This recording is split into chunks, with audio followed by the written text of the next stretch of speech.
Assalamualaikum warahmatullahi wabarakatuh. Apa kabar? Selamat berjumpa kembali dengan dongeng dari Pak Ibrahim, dongeng dari Mbah Nyong. Mudah-mudahan ada manfaatnya bagi kita sekalian, menambah kepahaman kita, ya beribadah menyembah kepada Allah Subhanahu wa taala. Kalau sudah difirmankan tidak ada ayat satupun itu yang oleh Allah diingkari, ya. Jadi semuanya pasti akan didatangkan. Yang bagi manusia itu menjadi mustahil, tapi bagi Allah ya gampang saja. Nah, contohnya, jadi ada miturut ceritanya Al-Quran, nanti ada hewan-hewan yang ada dalam dunia ini masuk ke dalam surga. Itu ada ceritanya. Yang pertama adalah cerita tentang ontanya Nabi Soleh.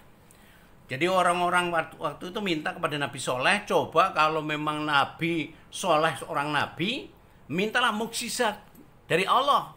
Lah Allah menurunkan. Nggak taunya Allah caranya menurunkan, ada batu besar, tahu-tahu keluar dari batu besar itu onta yang sangat besar. Lah onta ini ayatnya Allah, diperintahkan jangan sampai disiksa, ya, jangan sampai dibunuh, nah, apalagi sampai bunuh dimakan rame-rame, jangan, karena ini ayat untuk membuktikan kebesaran Allah.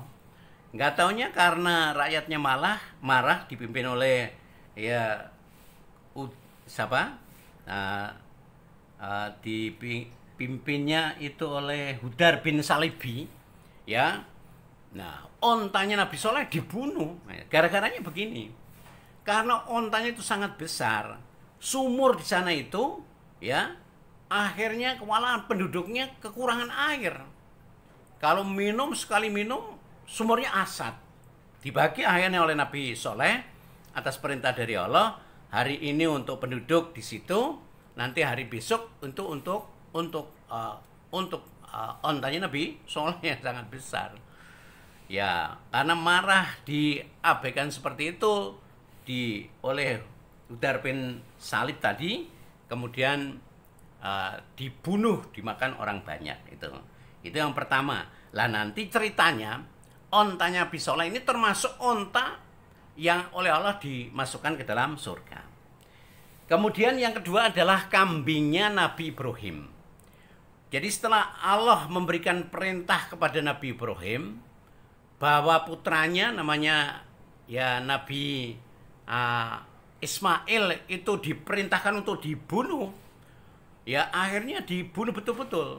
Ya, kalau panjenengan berangkat haji atau umroh itu oleh mutawifnya, oleh pembimbingnya dikasih tahu ini loh tempatnya penyembelihannya Nabi Ismail. Itu tidak jauh dari tempat melempar.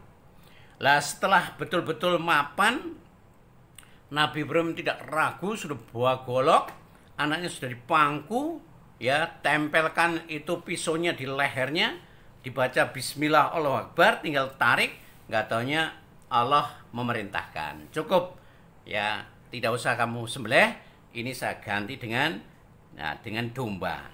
Diganti, akhirnya ya Nabi Ismail tidak jadi disembelih, yang dipotong oleh Nabi Ibrahim adalah gibas, ya. Gibas yaitu kambing gibas, ya, itu. Lah salah satu dari empat hewan dunia yang masuk ke dalam surga adalah kambing gibasnya Nabi Ibrahim. Jadi pertama tadi sudah ontanya Nabi Soleh, kemudian yang keduanya adalah kambing gibasnya Nabi Ibrahim, ya.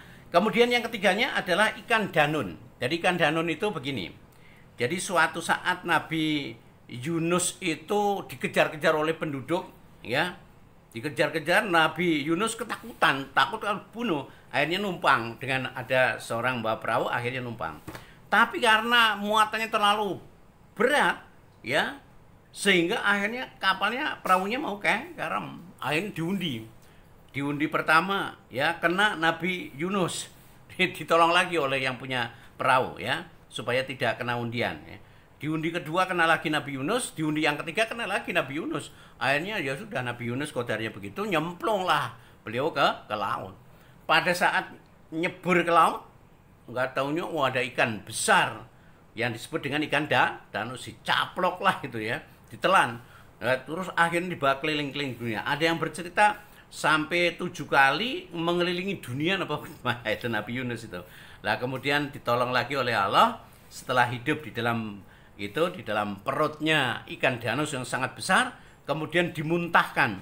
Akhirnya Nabi Yunus keluar itu masih hidup, dan di situ ditolong oleh Allah, ada labu besar yang untuk dimakan sampai hidup, sampai akhirnya tertolong ya. Nah, ikan danun yang menyelamatkan Nabi Yunus ini termasuk ikan yang nanti akan dimasukkan oleh Allah ke dalam surga. Kemudian yang keempatnya adalah anjing kitmir. Jadi kalau dalam surat Kahfi itu ada 7 pemuda yang masuk di dalam gua, akhirnya ditidurkan lama, okay? Selama ratusan tahun. Salah satu yang ikut di situ adalah anjing kitmir. Jadi di dalam tuanya ada 7 pemuda, anjingnya nunggu di luar. Itu. Lah anjing yang mengikuti Shahibul Kahfi ini termasuk nanti yang akan dimasukkan ke dalam surga. Demikian, mudah-mudahan cerita ini membawa bagi kita sekalian, menambah kepahaman, kemantapan kita untuk beribadah kepada Allah Subhanahu wa Ta'ala. Mudah-mudahan Allah memberikan manfaat dan barokahnya. Kurang lebihnya saya minta maaf. Alhamdulillahi jazakumullahu khairan. Assalamualaikum warahmatullahi wabarakatuh.